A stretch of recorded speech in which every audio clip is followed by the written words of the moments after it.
whoa, whoa. Change is good for everybody. Whoa, whoa, whoa. Montana. Whoa, whoa, whoa. When that hate don't work, they start telling lies. Warren Sapp. Mic check. Is in the motherfucking building. Better know it. You're one of the original outspoken shit talkers in the NFL. Now, like, everybody talks shit. Yeah, but they do it in a social media kind of, more broadcast way. Right. We used to do it in a nice, quiet demeanor, Chris Carter told one of my teammates one time, he's like, man, Chris Carter talking to me. And I'm like, no, don't talk to him. Young guy in the league. So Chris come back and ask him, like, how many years you been in the league? Now he's like, it's my 3rd year. He's like, don't you think it's about time for you to take advantage of the dental program? You don't want to fall, you don't want to fall into that trap. Was Chris a good, was he? Oh, the worst. He's one of the best trash talkers. On the field? On the field, off the field, anywhere on earth. And he was never going to curse.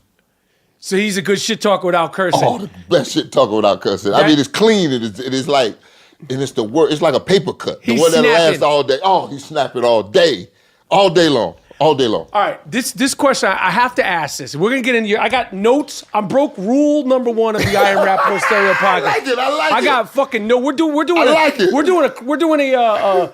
This is a mashup. This is a mashup. So you got questions. I got questions. Yeah. But this question, and I said I was gonna ask this question. How does my guy, Super Bowl champ, and you're the most decorated guest I've had on the podcast, and I had some decorated motherfuckers. Come on. Super Bowl champ, 7-time Pro Bowl, 4-time first team All-Pro, second team All-Pro 2 years, 99. That's not even a such thing. No second team. Fuck that. That ain't no Defensive Player of the Year, All-Decade 90, All-Decade 2000s. Numbers retired, Hall of Fame. I mean, everything in motherfucking football. You're from Florida. How does my man, because I have to keep it funky, how does my man Warren motherfucking Sapp wind up butt ass in the hotel room on the video? How does my man... Wait. What a video at? Was there a video? I ain't seen the video. I ain't seen the video. Was there a video? No, it was actually surveillance. It was me talking on in the interrogation, and you getting that from that. Okay, that's what it is. Now I was telling the story because I'm an honest fuck. I'm just bluntly honest because I was raised by a woman that worked 3 jobs for a long fucking time, too long, until I retired, and she watch her fish swim now. So, or she travels now. You know what? She emptied the damn fish tank. I come in the house one day and I look the fish tank empty. She's like, I'm sick of watching them damn fish. That was it. That was it. Now she travels. So, but my mom was just a bluntly honest woman. Tell the truth, and it's gonna do what it's gonna do, and the sun gonna come out tomorrow. And if not, tomorrow wasn't promised to you. You came up in hard, like your mom, like she raised you? Yeah. I was the baby of 6 kids. I mean, I never wanted my house. I mean, my sisters were 5 and 10 years older than me. My sisters kicked my ass. So, trust me. I mean, it was rough. What part of Florida? The middle. Orlando, Florida. Orange County, baby. Plymouth, Florida. I went to Apopka High. And so Blue Daughters, baby. You're one of these dudes, because the thing I love about you, I mean, your game and your style of play and like you were like unique, and your speed and your shit talk and all your accomplishments.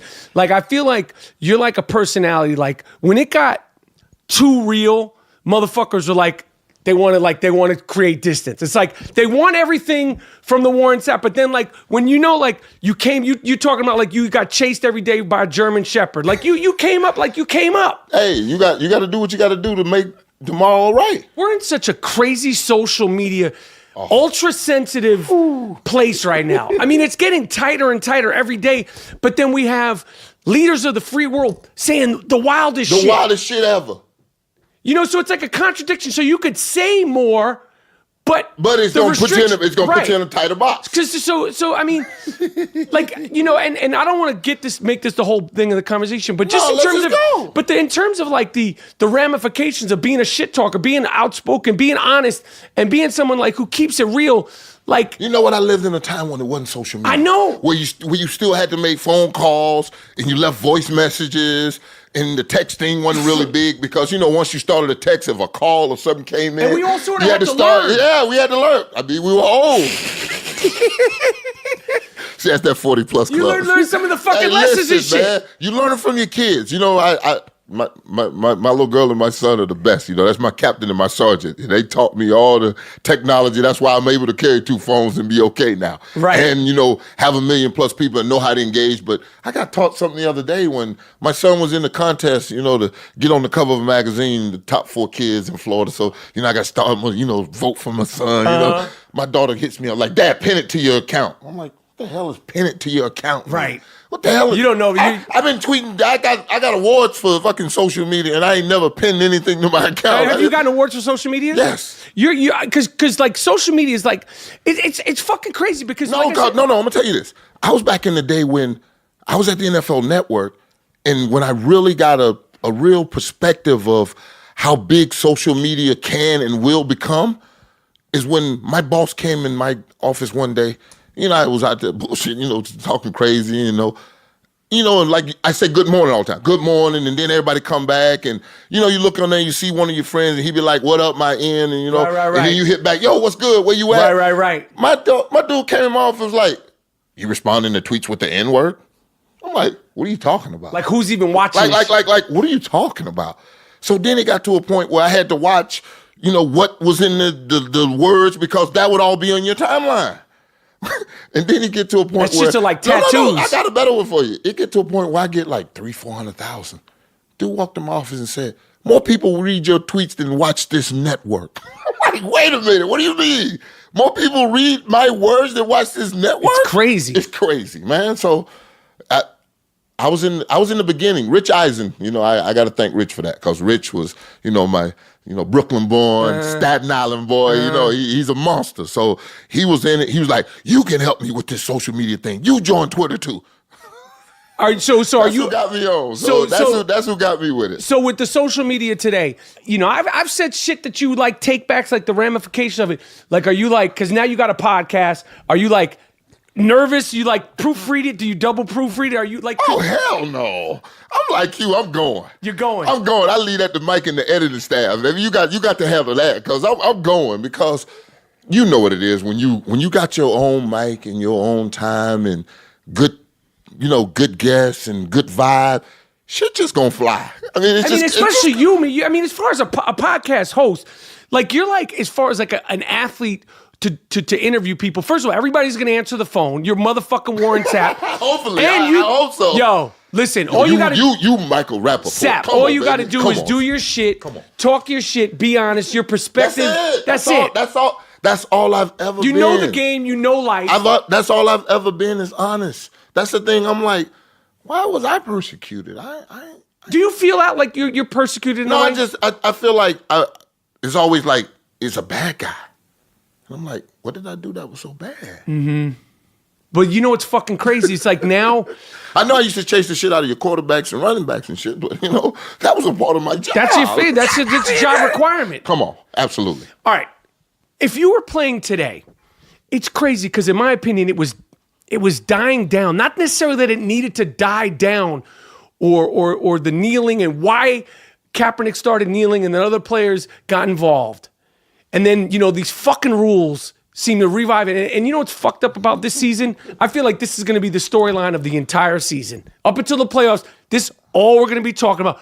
Who was on the field? Who wasn't on the field? Who played? Who fined? What? Just break down your entire take on this shit. Because for me, it's like I get the point, and I respect the point, and I support the point, but I'm so fucking tired of talking about this shit when I want to talk about Antonio Brown, Ezekiel Elliott, whoever the fuck. Playoff chase, Barkley, divisional, all that. Atlanta, Tom Brady, all that. This is overshadowing the entire league. Because it's supposed to be uncomfortable. Protest's supposed to make you uncomfortable. Because... they wanted to tell me that the NFL started the national anthem in 2009? That's a lie, because I can show you pictures of me and Brooks standing on the sideline. We were side by side on the 30-yard line. My socks down, his socks down. That's what we did, because we was at MacDill Air Force Base, and General Franks used to come watch us play. Mm-hmm. You know, I got a picture of me and him with the clock was at 0 out there. He signed it for me. It was like time's up, man. You know what I'm saying? Mm-hmm. So the Flowers was, I mean, stand the post or salute the people. And at no point was he ever disrespecting any of them. If you just go back to the original, You mean when with, he started, Cap, I go back. Because it ain't about facts no more. I was looking at the damn internet. Now they gonna tell me Tim Tebow was kneeling at the national anthem to protest abortion. I'm like, no. Tim Tebow was doing that when he scored a damn touchdown and shit, and he didn't score many. So it wasn't that thing, but it was just him with the. I mean, come on. We don't make everybody a damn villain now. So what do you make of it at this point, where we are now? Because we had the kneel, then we had Cap was out of the league, and then we had last season Was blackball out of the league. Right. And then we have Philly beat the fucking the Patriots. In a great game. In a great game. Great game. And then this is the and it's gonna consume us. Why don't they what just would stop? you do Why don't they just stop? if you were playing and you were as great, like let's say you're in your prime right now, No, you're the voice of the league. No. How would you respond? What would you do? You couldn't tell me that I couldn't have a freedom of speech. Cause I hear people bang the drums all the time about the Second Amendment. Damn the Second Amendment. I understand the militia and all that bullshit, but you damn sure ain't gonna tell me that all my people that died in that red clay in Georgia and Alabama and Mississippi, I don't get the what?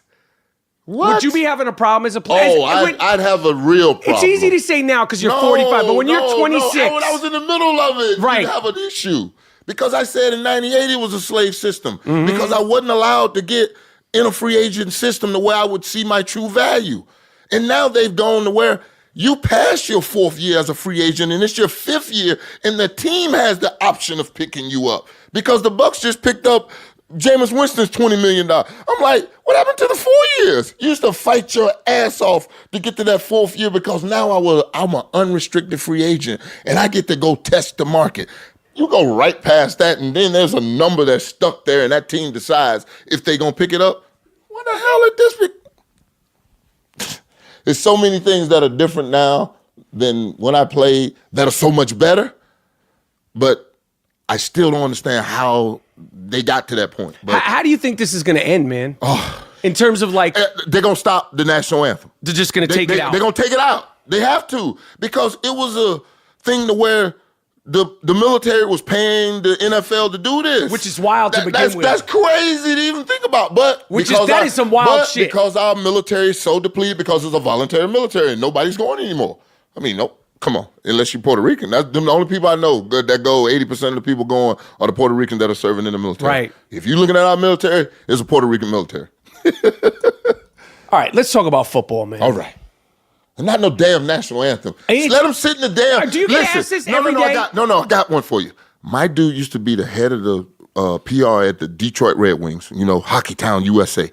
He used to put a tape on that was the fastest national anthem without it being offensive or sounds like it's going fast, without any, nothing. Just to move it through. Just go. Because that starts the game. Let's go. We done sit in the parking lot for the last 4 hours getting dead drunk. But you know what, though, What do I need another minute and 50-something seconds? You played in Super Bowls. You know it's gotten bigger and bigger. No, that's fine. Right. That's fine.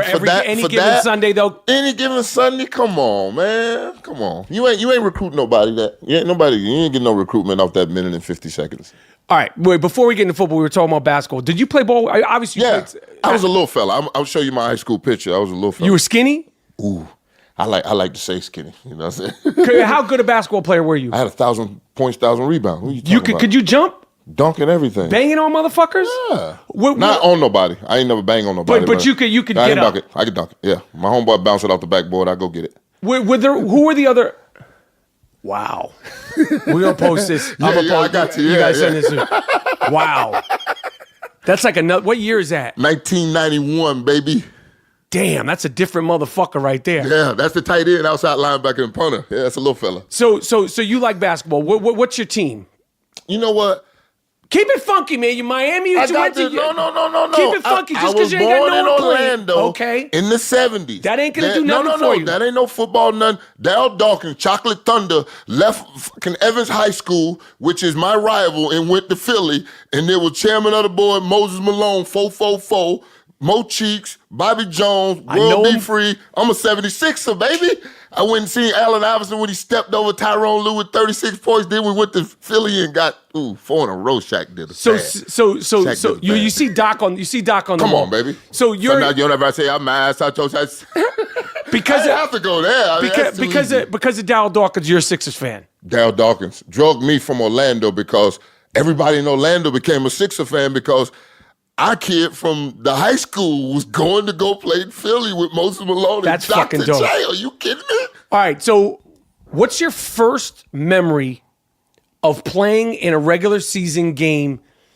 Who was standing across the line? Who was the quarterback? What's the thing that like where you were like, oh shit, I was at the U and now I'm in the NFL? Like when you think about that, and how old were you? What do you remember about that? That's so funny because my first game in the National Football League is the For Who For What game with Ricky Waters. When he had left San Francisco after he won the championship, right. Get over to Philly.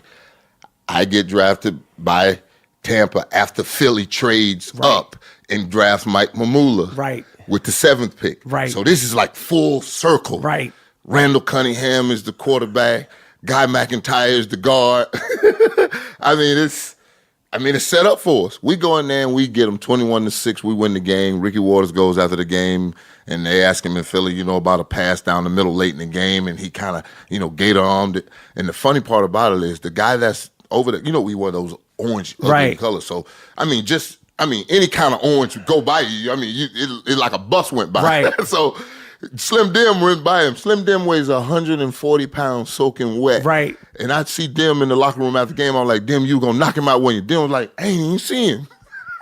He missed him. He didn't even see him. He was like, I saw the ball up in the air, and I'm chasing the ball, and I'm getting closer to the ball, and all of a sudden, I look, and that was Ricky. And I was like, ooh, they were throwing it to him. That's crazy. Crazy. That was your first game? That's my first game in the National Football League. Randall Cunningham is such an icon, ahead of his time. The ultimate weapon. What was he like, playing against? Like, how fast was he? How big was he? Oh, nice, big 6'4", long, lanky. Which was freaky for a quarterback at the time, right? Long, lanky.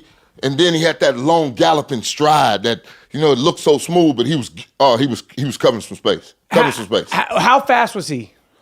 I never got a chance to see him open up like that Monday night, like when the Giants hit him and he came out of the knee and he run.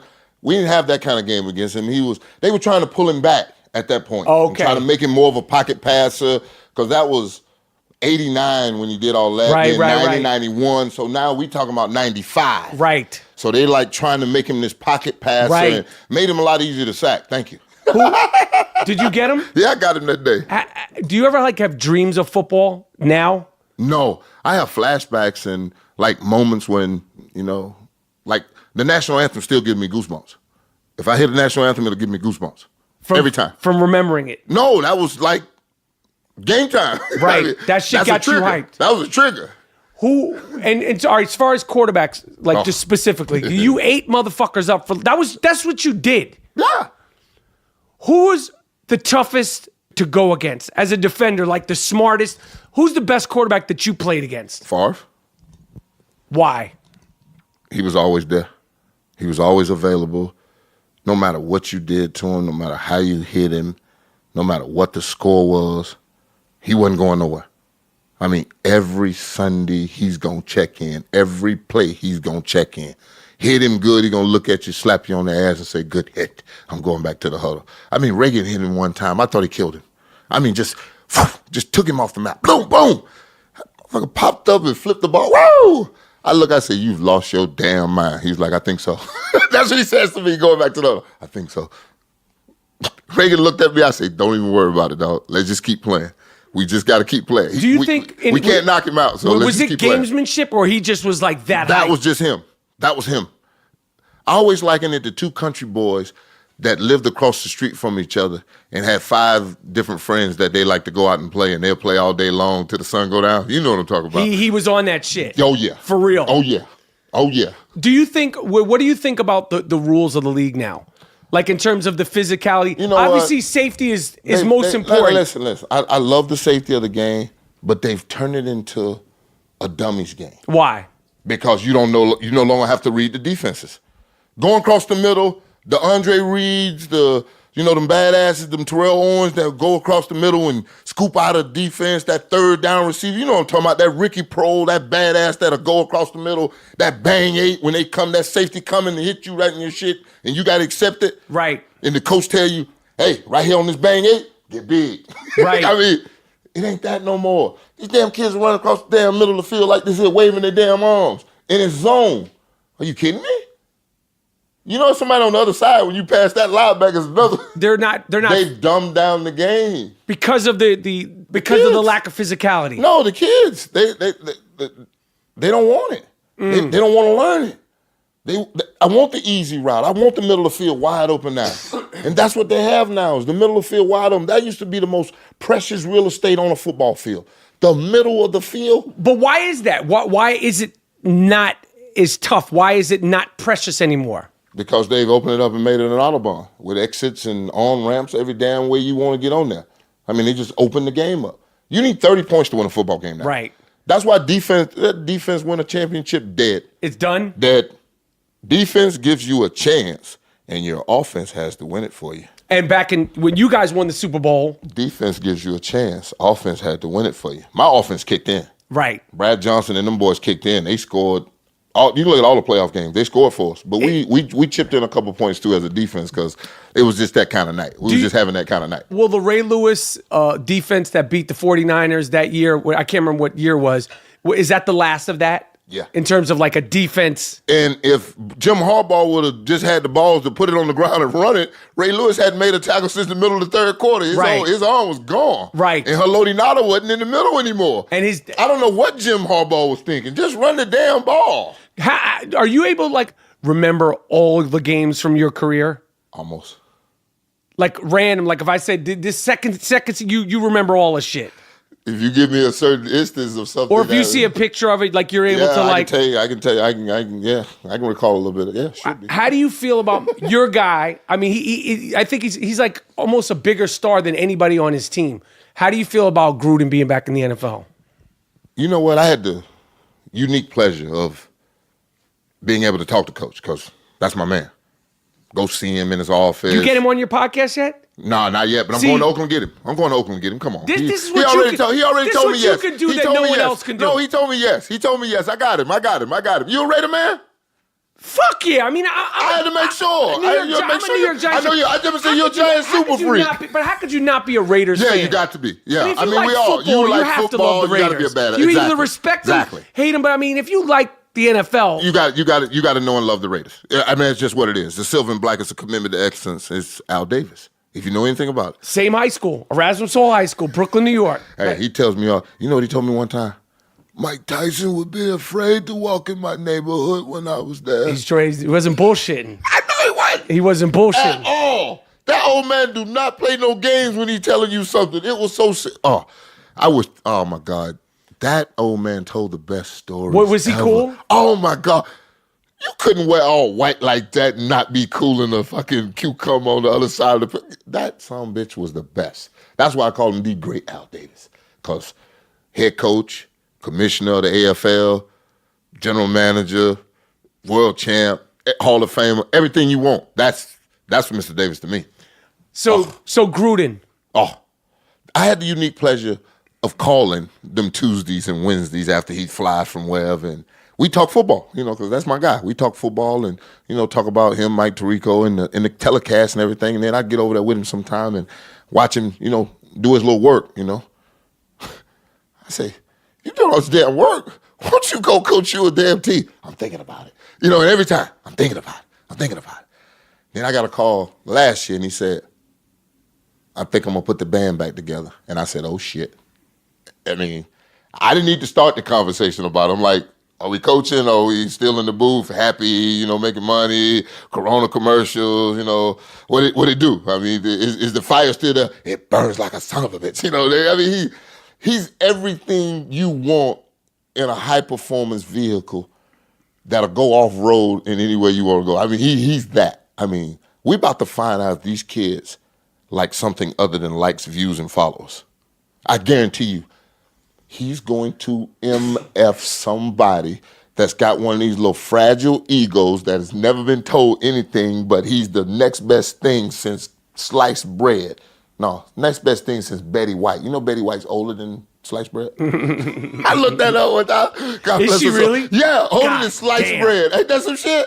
Older than sliced bread. Yeah, I'm telling you. She's actually older than sliced bread. Older than sliced bread, That's some dog. funny shit. Yeah, I looked that up. Dog, I'm like, that's some funny shit right there. Okay, you say, better than, sliced bread is better than Betty White, because Betty White's older than That's sliced bread. fucking funny. She's older than sliced damn bread. So go ahead, Gruden. But Gruden, I'm telling you, he will MF you by this. I remember when he used to rip Keyshawn. What the hell, you? Blah, blah, blah, blah. And we'd all be laughing because, I mean, there wasn't no social media world and nobody was going to find out about it. I used to, I had a joke in the locker room where I'd do the plays and come out of the huddle like Keyshawn going the wrong way. And I mean, the guys would laugh and just, oh man, we'd have a ball with it. None of these kids would get there. I mean, you had to have tough skin to be on a football team, a basketball team. You know this. That's just them your brothers.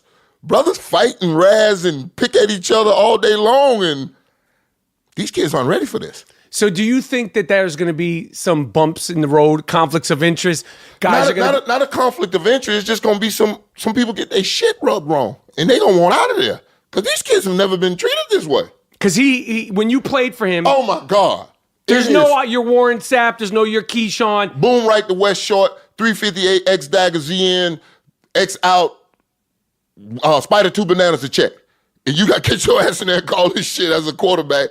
And he's on you. I used to go to the quarterbacks meetings with him. And Brad Johnson used to be sitting over in the corner like this here, Mike, I swear to you, like this here. And he'd be looking and he'd be like, God damn. And I'd be like, what's the matter, Brad? And John would take a break, go run, get him some coffee or something. And Brad look at me and be like, Sapp, can you get him to shorten that shit just a little bit for me? I'm like, which one? He was like, that Boom West White, the short 358 X daggers. I'm like, that one? He was like, yeah. I'm like, why don't we just call it 358 X daggers in and that Boom Right West the short? Everybody got to already know it. He's like, tell it to him for me, please. So it take me about 2 weeks to get this done, but I get it done because I'm like, he loves this play. He calls. He loves saying it. He loves everything about it. He loves everything about it, and he has a check to get out of it if it's a blitz.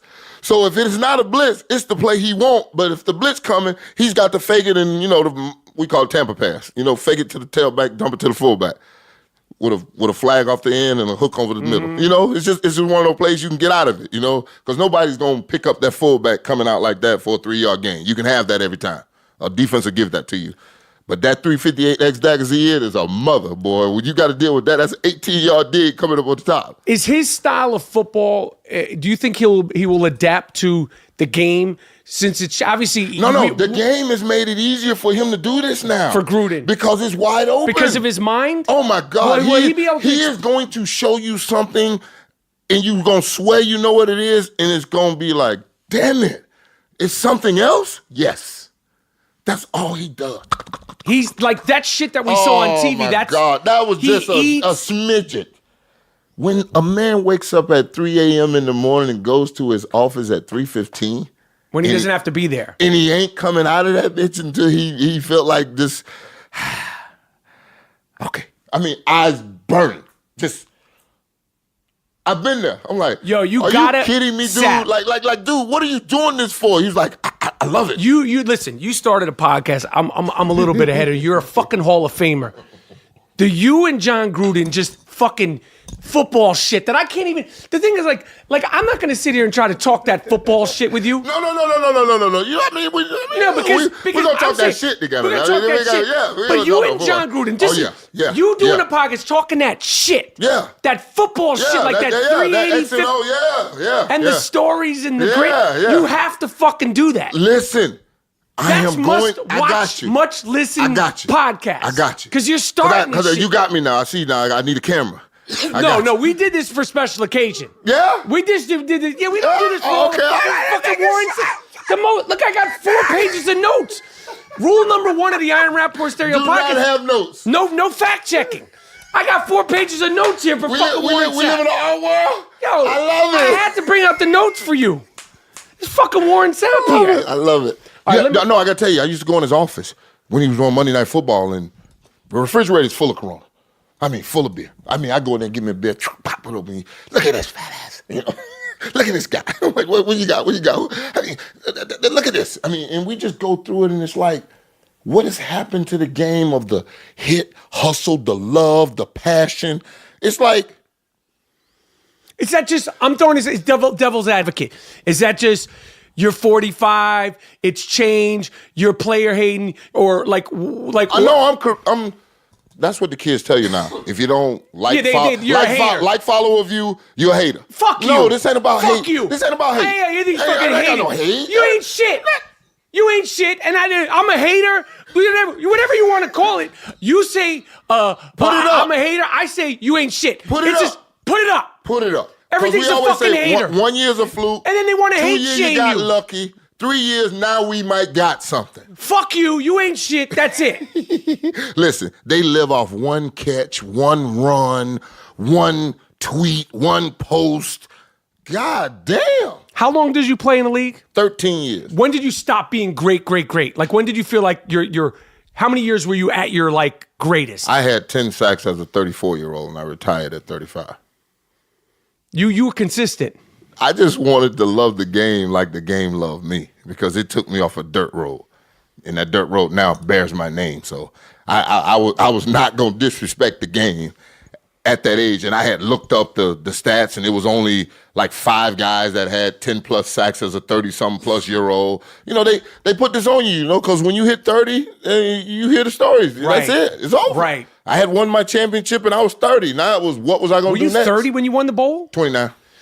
Do you, obviously you won in Tampa, as a fan of the game, you asked me about the Raiders, like I'm vehement. And Mark Davis, Al Davis, these are your people. You know them in a different way. I'm so offended as a fan of the NFL, the Raiders going to Vegas. You know what? I put it on my damn thing with that damn ugly ass thing. You saw that shit with the logo with that Colonel Sanders ass mustache. Yeah. Al Davis rolling over in his grave. Kicking it, right? Oh, my God. He wants to come out of the grave and choke the hell out of Mark and whoever the hell designed that. What are they doing? The Raiders? No, I got this for you. Listen, if you want to start a franchise down there, do it. I got this for you, Mike. There's 53 guys on a football team, right? And Vegas is a gambling town, right? Now, all of a sudden, this kid's hanging out with the manager or the runner over at Sapphire, but he really doesn't know this because the guy ain't told him this, but he's a cool-ass guy that, got girls, and I'm just the L4 on the kick return team, and I play the big 4 and the little 2. You know what that is, a special team. Yep. Big 4, little 2. I'm never going to see the field unless it's 45-0, right? I'm good. No, I'm saying he's like... That's who you go after. But I'm saying... Because now I walked in the room and put 100,000... He thinks he's good. Like he makes 290, maybe 300 now is the minimum. It was like 193 so I just put another 100 on. So now, let's say he makes 300,000. Maybe 4. Let's put it at 400,000.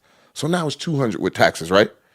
I walk in and I drop $100,000 in front of him. And I say, when y'all are in the third, fourth quarter and they're kicking off, no matter what that score is, I'm going to need that kickoff to go right up your hole. You know how easy it is for an L4 to run into an L5, and you know how big that hole is right now on a football field? Are you saying? No, I'm telling you something that is real. And if nobody in 345, 315, whatever the hell their new address is, if they thinking about avoiding the concussion payments with the old guys and avoiding the national anthem with this dumbass, orangutan in the White House or whatever the hell they got going on, you better be aware that why is there never an injury in the NFL not reported? Or something pop up that the line in Vegas, how close are the line every week? Right on it, right? They're right on it because they're in the locker room. Right. They're in the locker room. And now you're going to put a team right in Vegas?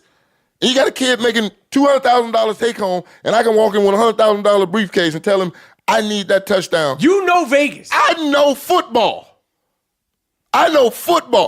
And if you get the L4 to run into the L3 and they fall down, The next dude is the L5 and the L2. You know how big a hole that is? You know how fast that kick returner is? And they trying to come up with new rules to make the kickoff exciting again, right? Play with it. That takes about 4 seconds to put 6 on the scoreboard. That's real shit you just That's real shit. That's the first thing that hit my mind. I went, you walk up to the L4 and you be like, when the game is around 17-14 or 4 or 5 point game, we're kicking off, y'all kicking off, you just scored to get back in the game. I need that kickoff going to the house. Or past the 50. You threw because I was just talking about. I was worried about dudes getting caught up with the strippers. You just talking about some strippers and bullshit. No, I'm talking about the goddamn. I was talking about like a defensive tackle. I'm talking about some real money. I'm talking about some real money. Some real money. Is that a concern for you? When I heard it, I went. That's the first. If nobody in the league realizes this, because they live there now. Now Monday is there. When you get finished watching the tape on after Sunday, Monday, Tuesday's normally the off day. So now we got Monday afternoon, Monday night to go do whatever I want, go hang out, have a good time, You're whatever. 23 from Alabama. Get patted on the back. You the L4. You are the right gunner. You are What about the fucking star slot receiver who's, makes too much money. You don't want to touch him. Because now you're asking a star to become right. There's too many eyes on it. The next headache I out got at you. ASU. Or, I got you. You know the guys, the BC guys or whatever. You don't touch the star. You kick some real shit. You touch the guy that makes $200,000 and you just dropped 100 in front of him. Right. And he's from the swamp somewhere. Listen, man, that man don't know Hillbilly Jim from Hillbilly John. I'm telling you, we talking about the X's and O's. It's the Jimmys and Joes.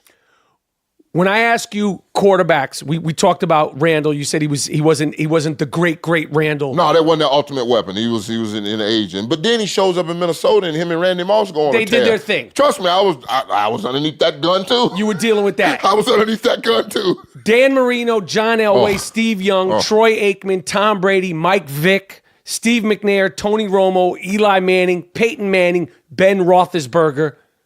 Did you just find my sack list? No, you got all these fucking guys. Oh no, almost. But no Romo, let me just pick a name. No Mike like Vick. when you say this guy was what as a quarterback, John Elway. Oh my God, the gunslinger with that pigeon toe. I grabbed him one time in '96, had him wrapped up, finna take him down. He flipped it with his left hand. I wanted to slam him, but I had so much respect for him, I just let him go. I'm like, you son of a. And he laughed at me. We still laugh about it to this day. I mean, he remembers. Oh. You had him? Oh, because I grabbed him and I was rapping him and I went to rap him. And that's when I realized then it's no respect. You have to dirty dog him and then tell him after the game how much you loved him. As a kid growing up. You got to dirty dog him while the play's going on. Then after the game, I'm going to express how much I love you and how much, you meant to me as a kid and all of that. Yeah. But in that moment, I had the respect for him. Damn. And he flipped it out on me. I went, son of a. And I said to myself then, that's the last time that ever happened. Steve Young. Oh. Why was he so special? He's a little dude, right? You know what? And I tell people this all the time. This is what Jon Gruden was going to do with Chris Sims, was going to flip your offense, because now when a right-hander drops back, he's viewing the field from this way back that way. Mm-hmm. You flip it the other way with a left-hander. It's going the other way. Is that a big advantage, the left-handed quarterback? It's just like a left-hander in basketball. Like Chris Mullin and most left-handers are special guys. When you mentioned Chris Mullin because I kind of remind you of Chris Mullin, right? No. It's just that New York flavor, baby. You know what I'm saying? That was my guy growing up. That boy was beast, St. John. Big East. 94 Defensive Player of the Year, Big East right here, baby. Come on, baby. No, that's Big East, baby. I'm with Pat. But that wasn't the real Big East, though. That is the real. That wasn't the real fucking Big East. The Big East. Listen, the Big East is fucking St. John's. They didn't play football. I know. I ain't got nothing to do with that. Okay. With the foot, I got it. I'm still Big East. I got nothing to do with my that. Big East but basketball. St. John's and all of St. John's, Syracuse, Boston College. Yeah. The Georgetown, all that. Seton Hall. Those are my fucking guys. That's Villanova. It. Come on, Nova. Come on. With the man was so high, he shot the ball all that. The McLean brothers. High as hell, shoot that thing, and everything fell that night. Everything fell that night. All right, so I interrupted you. Steve Young, sorry. Steve Young, that guy, the most accurate passer in the game until these new kids came up and everything opened up. Where nowadays, this is crazy. But Steve Young was the purest of passers. I mean, he could deliver the ball. Yeah. This guy, I mean, he's still going. The fact that he's still going. Tom Brady. The greatest. Why? Because we measure him by championships. We measure him by playoff appearances. We measure him by playoff performances. And if you got anybody that was down 28-3 and said, the hell with that, we coming back and I am not going home without a championship. The fact that he even said, Julian Edelman, he had the balls to say, Julian Edelman is a nasty fucker too. Listen, I remember when I heard them say, it's going to be a hell of a story. I was like, motherfucker, there ain't no story. I'm going to sleep. The fact that they were even talking that shit. That's how you believe. Because it's an old additive that we only need these 53 men in this locker room to believe in what we believe in. But that's the God, the honest truth. Because the coach is just calling that shit. You got to make it go. I'm telling you, it ain't about the X's and O's. It's the Jimmys and Joes. I'm telling you, when you got a special group of motherfuckers that believe that this is us, you can go get it. That was crazy. That's crazy. Because Atlanta, only thing you needed to do was, after Julio makes the catch, run it 3 times in a row, kick the field goal. They have no more timeouts. You're up 11. Who the fuck didn't do that math? That's simple. After they call timeout, that's simple math. Yeah, that was... Yeah, that's nuts getting tight in a big game and you don't know what to do. It's all that, situational football. Situational football is what Belichick teaches his team. And they knew exactly what was going to happen because after Atlanta made the catch, they just lined up like this was a normal situation. No, this was dire straits. We're about to send the fucking house at you because we need the ball back and that clock stopped right now. They didn't even know they were going to blitz them like that. I can't stand the Patriots, but obviously I respect the shit out of them. You know, my Giants beat their ass. You got to respect What do you think about these players? I can't remember his name. I was talking about that are coming out and saying it's no fun. He played for Belichick. It's no fun playing for the Patriots. Amendola took a little shot like saying, you know, I want to be free. All right. What do you think about that? No. We've always heard this, that you will sacrifice to win championships. What do you sacrifice? Money. Accolades and all. Richard Seymour might have been one of the finest defensive tackles to ever play in the National Football League, and nobody will ever know it. Because he played New England, won championship after championship, didn't have many sack numbers, didn't have many great years, never won a Defensive Player of the Year, didn't go to many Pro Bowls, but was a great defensive tackle. In your prime, if you had gotten drafted and you played for Bill Belichick, would you... Forget now with perspective. I'm talking about when you were... No. I think Bill could you have had played... a plan for me because when he was in Cleveland, he wanted to draft me and put me with Michael Dean, Perry, Dan Footman, and the other guy that they had up there. I mean, he wanted to draft me in Cleveland. But what you know Mike about Lombardi your personality and like the greatness that you emerged into? I think a great defensive coordinator like Bill Belichick would have found me a spot to fucking let me go get me 100 sacks like I got. I mean, that's what you go do. When you find a talent...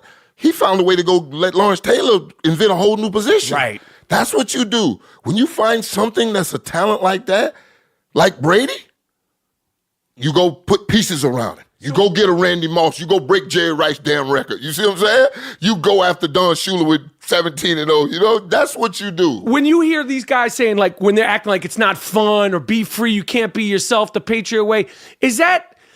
Like saying, I don't think you're not about that life? You know what? Or is there validity in that shit? When the Keep It Real fucking community send a check, then you tell me about fun and keeping it real and all that bullshit. You know what New England is. Right. It's Bill Belichick's goddamn Bill and Tom's Excellent Adventure. Right. And if you like to go to 10 Super Bowls, you come over here and join us. If not, then carry your ass over there to Cleveland and act the jackass and lose 16 games and then fire up and get the first 6'1" quarterback since Mike Vick. Hey, enjoy yourself. Mike Vick. Oh. How good I got a story for you. Give it to me. You remember that run he went on in like 2000? No, 2001. Because Simeon had just got to me. 2001 when he went crazy in Minnesota and threw the ball in the stands. Went to Carolina and did them in the daytime. Then like 2 weeks later did them on a Sunday night game or something. Killing them. I mean, just like week after week after week. It's like highlight after highlight, right? Yep. So we're in the meeting. We got Mike Vick this week. And Simeon, for some reason, I said he was moonlighting as a male stripper or something. Because I'm telling you, as soon as we got in the meeting, the light went off, he gone. Gone.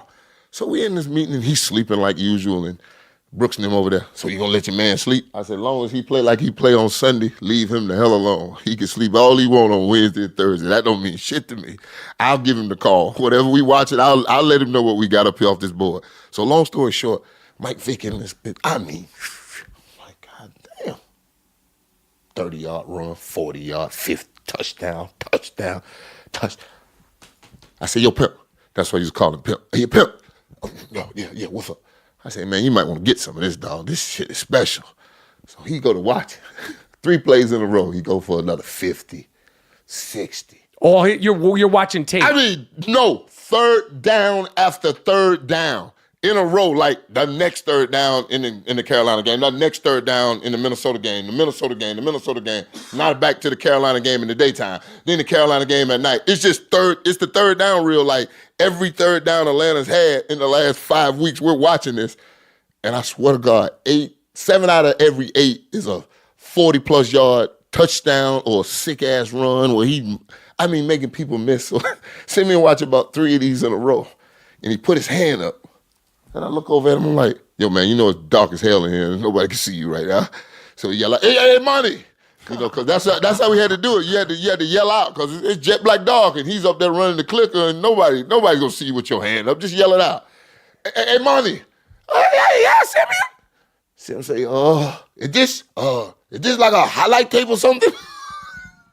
It was that crazy. Dog. I'm going to get this tape for you because I know the old video guy down in Tampa. I think he still got it. But I'm telling you, this third down reel was like, my God. So what was it like when you were out there with him? Nothing like that because we never got him in a position where he opened up on us like that. We everything he was doing was like quick stops and then take off. Then we get him on the ground.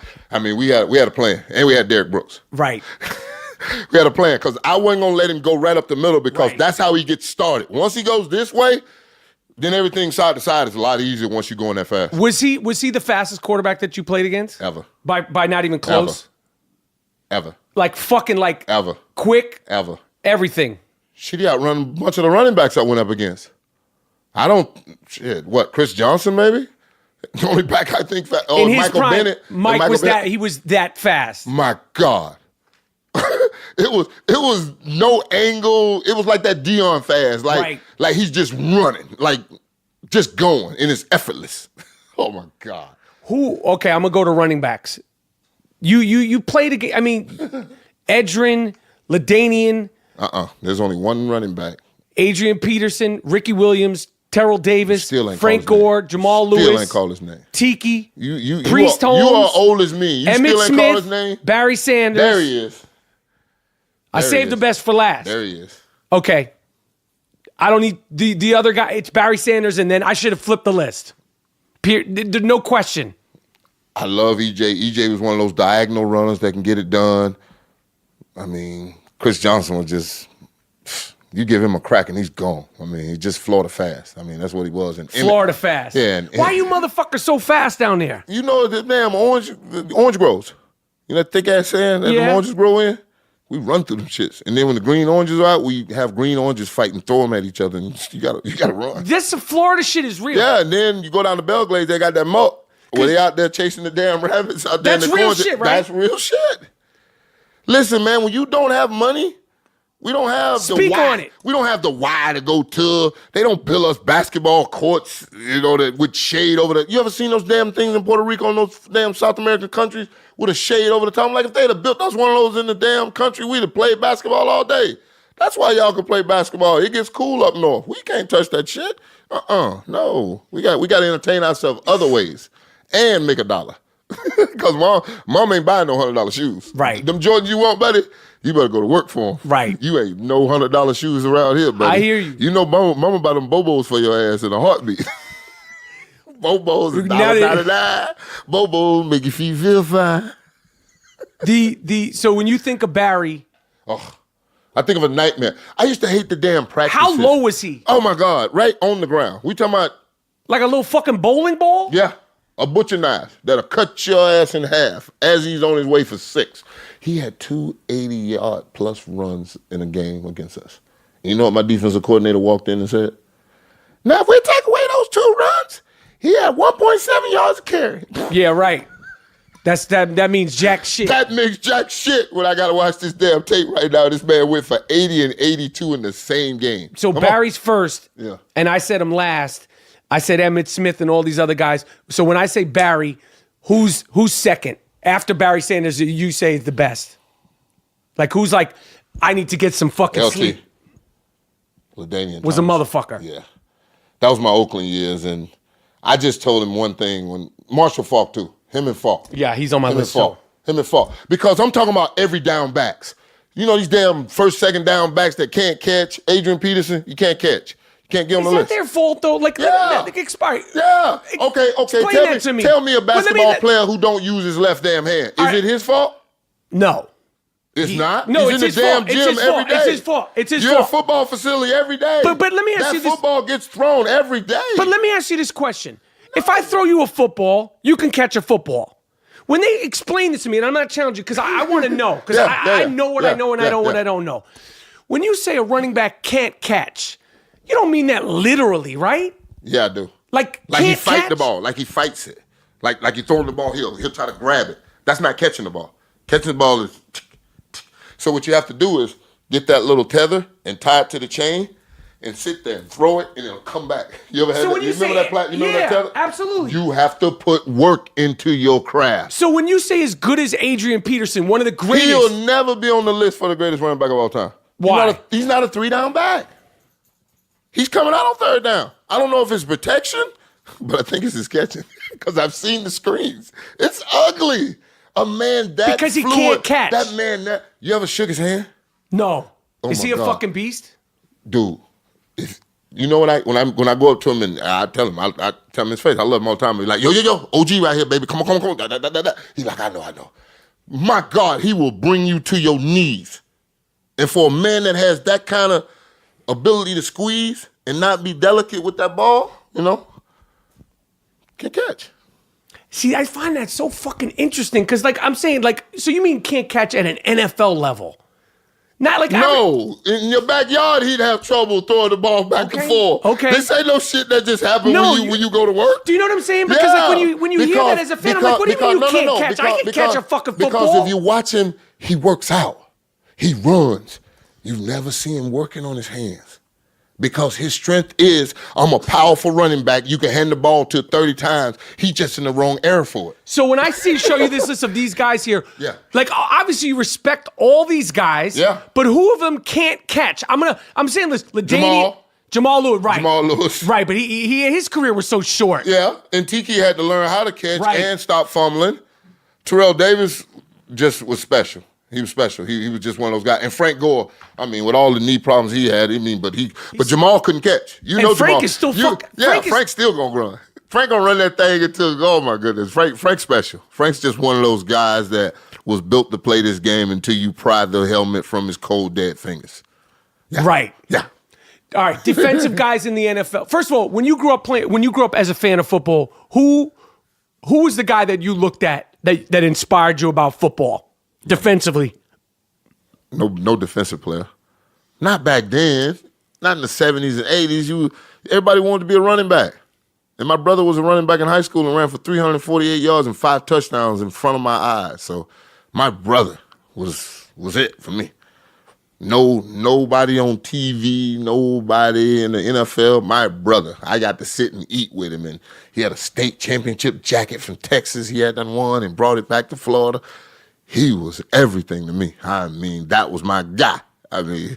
Shit, we was playing out in the yard, and one of my homeboys grabbed a ball and was like, I'm on their lights, and we all stopped. Like, you can't, that's sap, brother. You can't be, because you always had to be somebody. Earl Campbell, Tony Dorsett, whoever it was. You remember that? Of course. That was us, Sweetness, Walter Payton. Come on, man. Carrying the ball like a loaf of bread, Pony and Stebbin with them kangaroos with the pocket on the side. Come on, baby. Walter was beautiful to watch. Lawrence Taylor was the first person that all made us go, oh my God.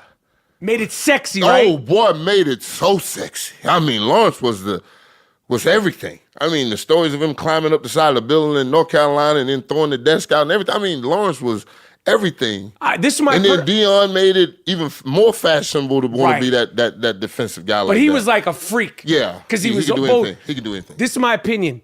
You're gonna like this. Lawrence Taylor is the greatest football player ever because, and it'll never be duplicated, he's the only full-fledged crackhead to win MVP. Listen. Tell me I'm lying. Listen, That'll never be. listen, That'll listen, never. Hopefully, listen. it'll never happen again. Listen. On crack. My light You're from Florida. My light-skinned brother would not like you said that about him. About LT? Yeah. Listen. He wouldn't say crack. I don't think he said Oh crack. no, he was on all that good shit. Yeah. Sat. Listen, Lawrence gave him apple juice one time in a piss test. He's my guy. Oh, that's my guy. I just left him at the Bo Jackson. I mean, that's my guy. Trust me. That's my guy. The greatest football player ever. Yeah. I'll give it to you. Oh yeah, I he mean, was already crack is not a performance-enhancing No. drug. Listen to this. Sat. Listen to this. Because Motherfuckers can't tie their shoes on crack. Me and Phil Sim was on Showtime inside the NFL for 4 years. And I done been to the house with the mama and the babies, everything. You got the stories behind the stories. No. Just one. Just one for you. He said one night him and Bill Parcells, that's my Hall of Fame classmate too, Bill Parcells. So this is my whole little triangle right here between these three. One night they in their late night playoffs. Security guy hits the door about midnight. Bro, coach. And he looks and see Phil. He's like, I say what you got to say. There's no secrets between me and Phil. He's like, Coach, Lawrence just hit the back door. Coach looked over at his wife and said, shit, let him go. Didn't matter. 4 sacks the next day. It was, you got to know when to hold him, know when to fold him sometimes, baby. And hey, know when to walk away and know when to let that man run. So let him go. All right, defensive players now, Sap. Who do you like? Who excites you? Who's great? Who's overhyped? You don't have to shit on anybody. Who's great? Who's great? No. What gets me excited is 99. Aaron Donald. We talking about the defensive player of the year as I look at it. But I remember when I saw him. He's a fucking beast, right? right? I remember when I saw him coming out of Pitt, another Big East. You see what I'm saying? Yeah. I watched him come out and they were asking me on the network, who I thought. I said, Aaron Donald is the closest thing I've seen that can, move and shake like I did. Because he's bigger than you, right? No, we're about the same size. Really? Well, now he's bigger than me. No, now, I'm saying in your prime. No. He's not taller, no weight more than me. Oh, shit. He's maybe just a little smaller because I think he's like 6'2", 290, 285. Damn. And I was like 6'2" and a half, 300. You were 300? Yeah, 307 that day I went with Brett Favre talking all this shit in the playoff game. 307. And the only reason I know that because Favre comes out and was like, how much you weigh? What the fuck you mean how much I weigh? Today? He's like, yeah. I'm like, I didn't weigh myself this morning before I came to the stadium. Why? So he goes in the huddle, call the play, come out. The damn program say you weigh 276, red 18. Are you serious? I swear to God. We have the damn conversation in the middle of the play. He hands it off. I go there. We tackle Dorsey 11, get him on the ground. I pop back up. I say, that's what I weighed when I checked in the training camp at 276. I say, last Friday, I was 307. I knew it. I'm like, what are you saying? You think you can outrun me? Don't worry. You'll get your shot. That's fucking dope. Oh, my God. Chased him all day long. That's fucking dope. That son of a bitch. I'm telling you, it was like two country boys that knew each other across the street, and we just had 5 different friends that we just like to go out and play till the damn sun go down. That's fucking dope. Frank Winters hated it. Oh, Frankie Dunkin' Donuts. Why? Frank told him, the more he talks, the better he plays. That's what he told Favre. Because get you going. Oh, it's just one of those things to where... It just adds, it's hot sauce on it. Oh, my God. Hot sauce, tartar sauce, all that good shit. Whatever mix you got, a little mustard too, yeah. All right, so Aaron? Oh, Aaron Donald gets me excited. I want to see what J.J. Watt when he gets back because, Is he great? You know when what? He's healthy, the injuries... You know what? No. And I say this because I've yet to see one game where they said, you two have him. And he does not make a damn play today. Because I've been in that damn blender where 2 dudes are signing me and they ain't leaving. They're just shutting you down. They're not trying Life to go. or death. They're not trying to go to the next level. It's me and him on you today, big boy. So you say he's not great? Not in my eyes, because a great player you would have to have a plan for. And I watched too many Sundays where he's just playing. Now, is he getting the numbers? Is he productive? No doubt about it. But I watched the Jacksonville game, and you can watch it yourself. He makes 3 plays, and they're all on bootlegs. Not one time does Jacksonville run the fake boot and run the play underneath him where you got to make the tackle on the running back. They don't even run that play. They go to the boot first. I'm like, he's playing the boot, assholes. Ain't y'all watching the tape? You could see it from TV. I'm watching this shit. It's too easy. Defensive lineman, you know what the best part of an offensive lineman? What? They can't lie. The biggest lie offensive lineman will tell you is that. Flash trap. He'll flash you and go away. Well, explain that. Explain it in basic terms, Sap. All right. If I'm on the line of scrimmage and you across from me and you the 3 technique, when this ball snap, if I have to reach block you, my first step is Which a reach reach block means? I'm trying to take you over. Okay. So now we can get outside and stretch this play down the thing. If it's a slip block to where now me and the tackle going to combo, I'm going to take a step and then I'm going to go. If it's a double team to where we coming at you, I'm going to go at you and it's a double team. There's no lying in that. If it's a pass play, I'm going to go with pass. Now, play action, that's a half false lie. But the biggest lie you get told is a flash trap and they go away. That's and you're reading this. Oh, no, I'm looking at this big fat ass gut. He ain't going nowhere without this. Yeah, that's where you have your eyes? No, my eyes are at the V of his neck. Because when I take off at the V of the neck, then it rises. Then his guts coming in front of me. And it's either going that way, this way, or that way. I got you. See what I'm saying? That's what that's that football shit. Yeah, it's just like a visual thing. And when you just take off and you trust your eyes and your feet and hand follow. And you break that shit. That's how you got to break that shit. Yeah, but it's just that simple. You can see it. It's right in front of you. He's not going to lie to you. He's going to take off and come right at you. Offensive lineman is not going to lie to you. They can't lie. They can't. You ain't got that kind of time. Who's the best offensive lineman? Larry Allen.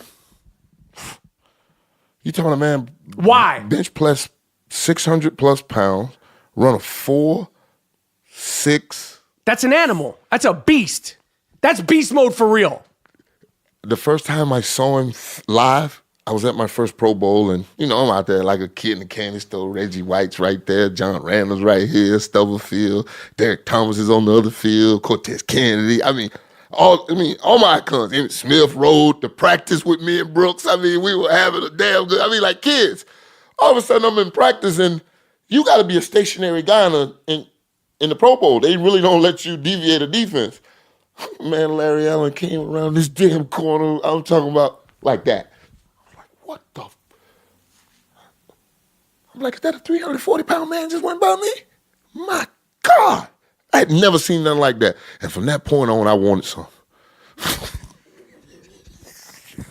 I dreamed of it. We played each other like 3 times, but from that point on, I dreamed of it. He was that. And I had Randall McDaniel. That's the second guy. Those two, the most athletic, strong, smart, physical, dominating, and neither one of them would talk to you. That's what I hated about both of them. You would try to engage. Man, I chased Larry Allen all the way to the sideline one time, tried to get him to talk to me. He wouldn't say shit. Wouldn't say a word. You would get out my face. That's all he said. You know why you're great? Because you said you saw him, you were impressed by his size, his whole physical shit. I wanted some. That's why you're Warren Sapp. I wanted some. That was the test. That's that why. was the test. But that little But shit that's the right test. there. You know what? I say this all the time because I heard Michael Jordan say this. Kobe Bryant was that guy because Kobe would guard you on the other end. Right. He'd give it to you down his end because he was You got to be able to give it as good as you take it. And now come defend. And that was the thing. He was like, they won't defend him. Jordan used to always say, they won't defend him. Why won't they go defend him? And I used to watch it. I'm like, he's telling the damn truth. Like, they won't come defend him. But he'll go defend their ass, but they will not come on that other end and step back to him like, well, come on. That boy's an assassin. Ooh, I love the Black Mamba. Oh, please. He's straight cold-blooded. Mean. Cold-blooded. And told on Shaq like that. Shaq's the best, man. The best ever, dog. 7'2", lean down, listen to your story. The best. Dog, I was with him in Orlando, trust me.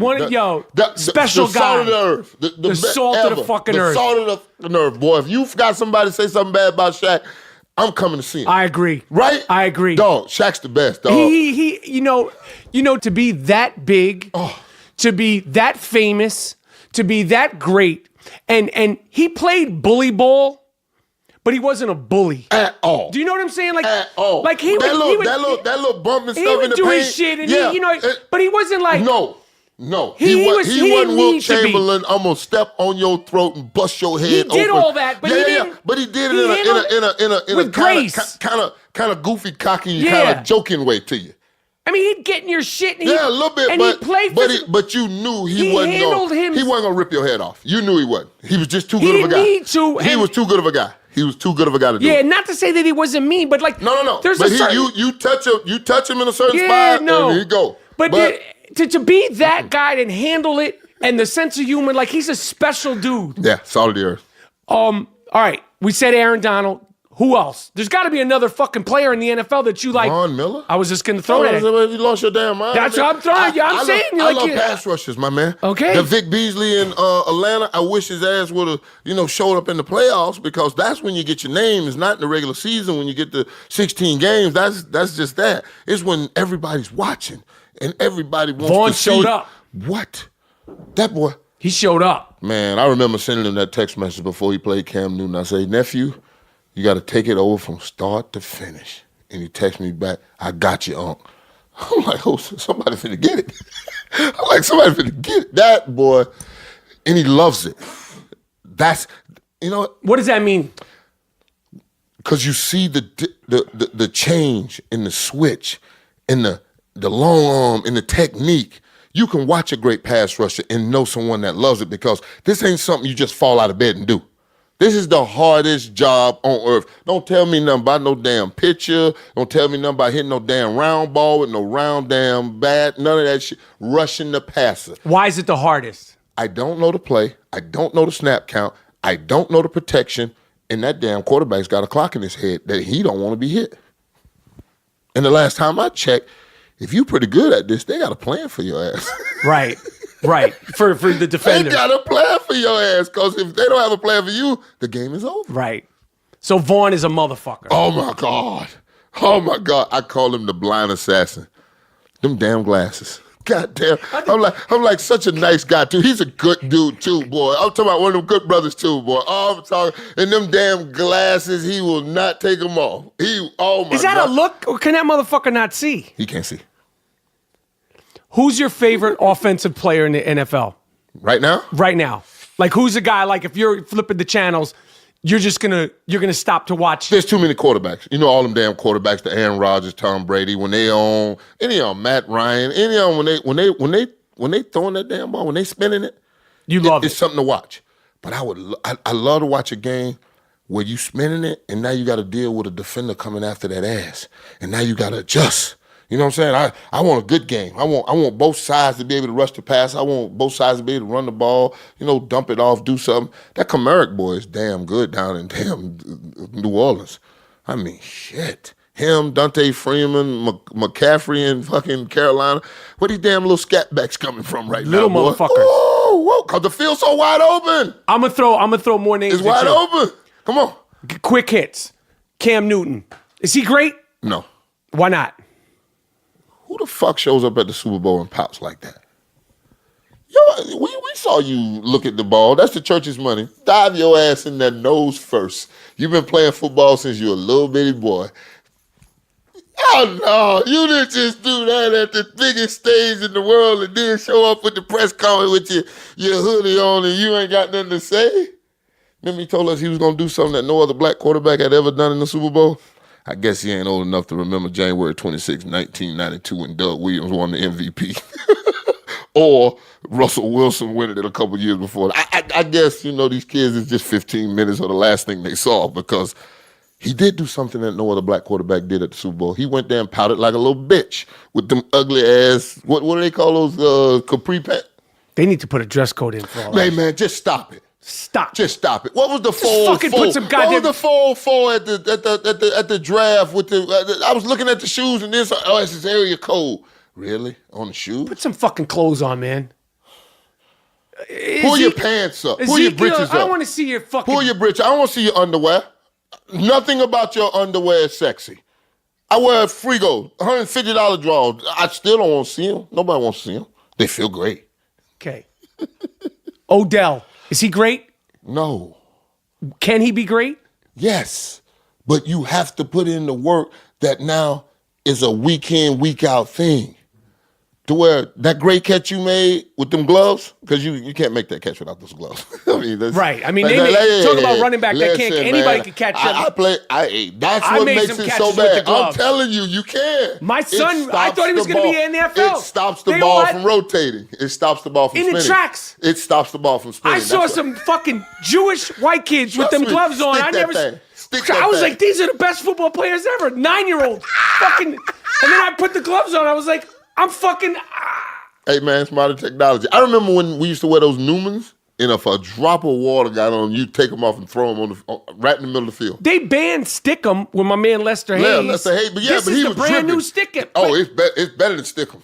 But it's literally like. It don't drip. They don't get wet. You ain't got to worry about them. They got an endless supply of them on the sideline for you.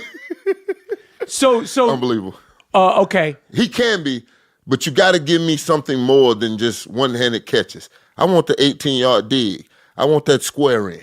I want that cross the middle. I want that. I want it all. I want it all. 9 yards. You know what I call Randy Moss the guillotine, because he chop your head off. 80 yards is over. 70 yards is over. Terrell Owens was an ice cream scooper. He take chunks out of you.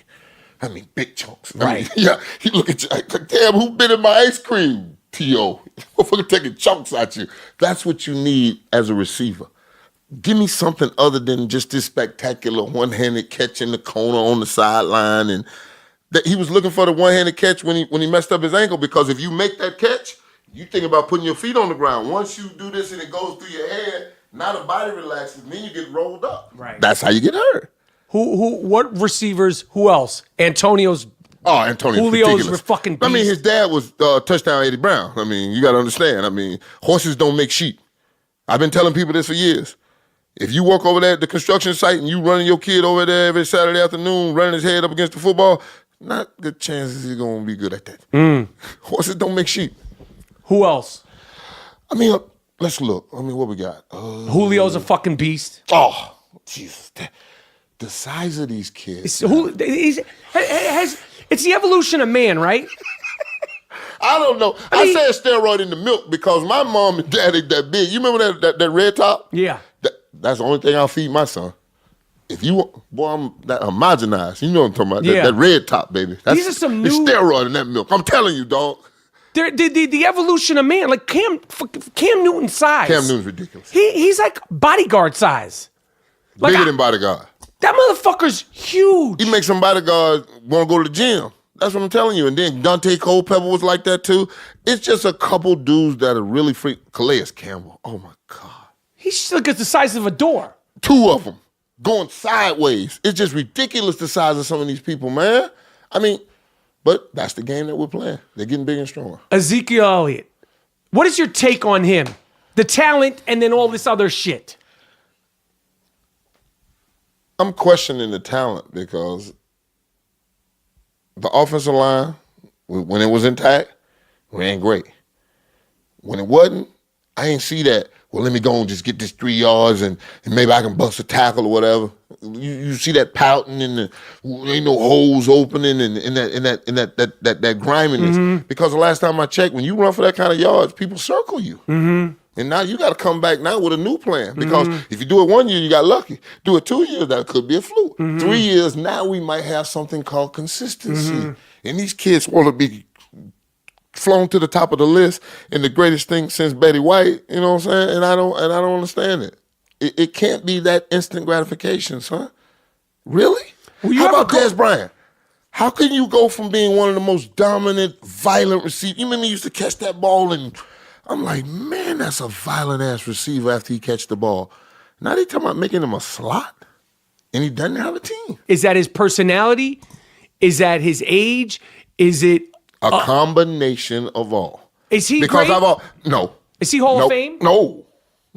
Won't even make the semifinalists with what's going on now. I mean, it's just that simple. You have to have a body of work to talk about the Hall of Fame, and we talking about splash in the pan. That's what that is, splash in the pan. No consistency. Jason Witten has a shot, but there's not many tight ends in the Hall of Fame. Right.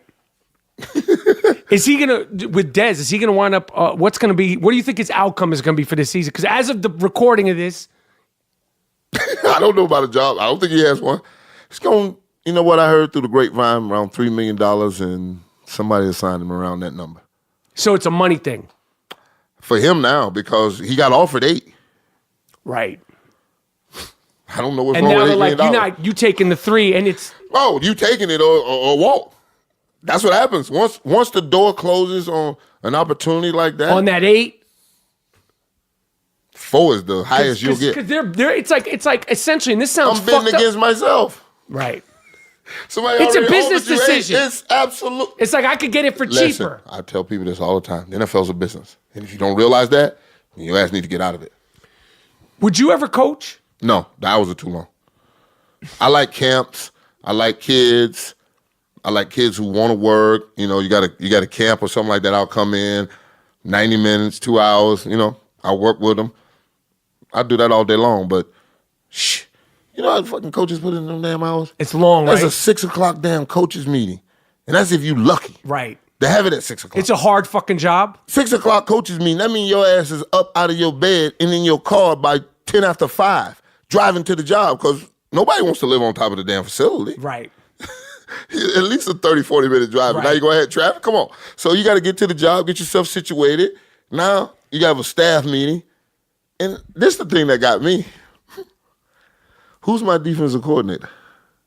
Who's my head coach that's now finna yell at me about what this dumbass didn't do after I done sat there for 5 days on the road, spoon-feeding his ass like applesauce? It's not for you. No! I would have a higher sense of what you can get done than you would. I got you. And I can't, because I can see it. I got you. And I wouldn't be able to understand why you can't see it. That's why most great players aren't great coaches. Right. It was the little grunt that was over there looking got at you. everything that now can break that down for somebody. Because You see what I'm the saying? expectations and Oh what my you see, God. it's What I just see, a different fucking thing.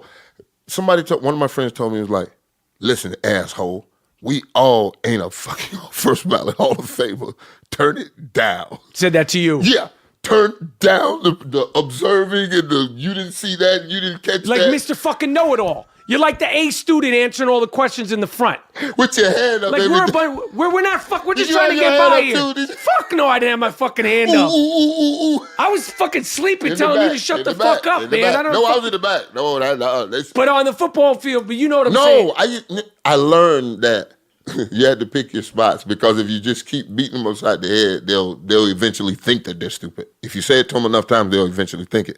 So you have to give them some words of encouragement, and you just have to find a better way to lead them. That's all it is. If you lead your team and you lead it with the iron fist and not rose petals all the time, sometimes, changing it up, they'll hate you to death. And I don't have many of my teammates that hate me. A couple do.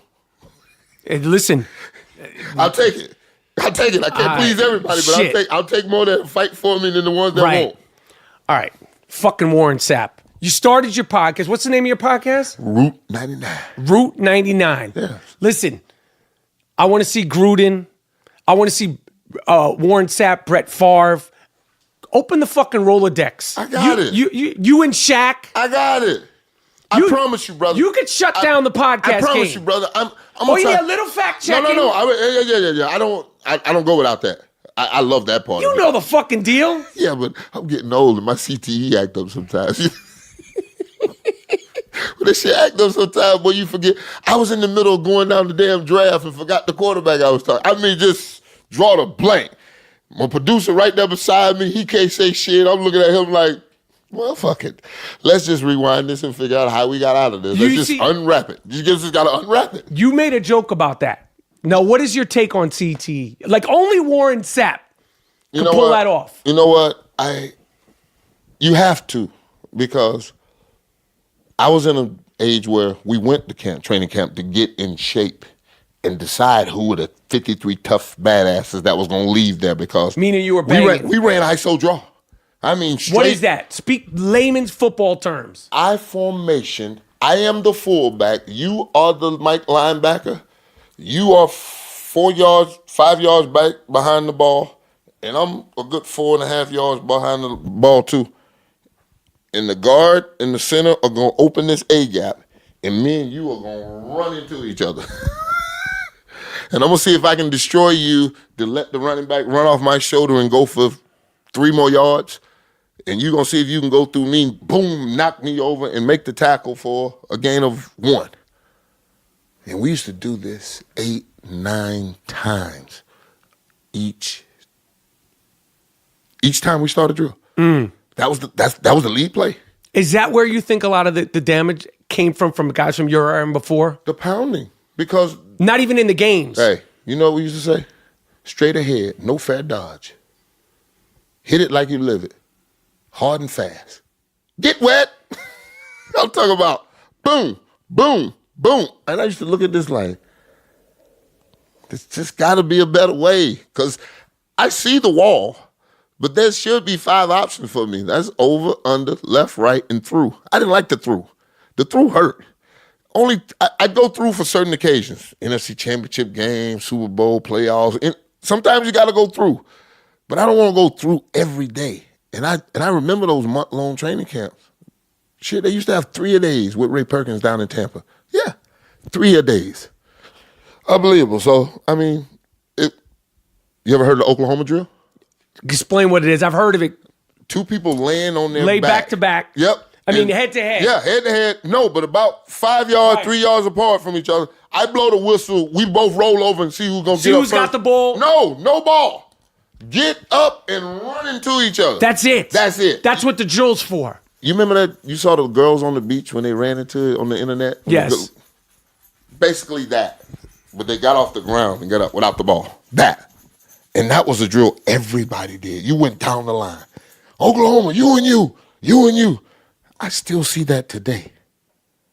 When you're talking about the accumulation of sub-concussion hits, because that's what we're talking about. We're not talking about the knockout, boom, the one you clearly see. We're talking about the one that, The dings. yeah, the dings. The zzz. What I tell parents all the time, would you take your 10-year-old and hit him upside the head 300 times as he was on his way out the door to go to school?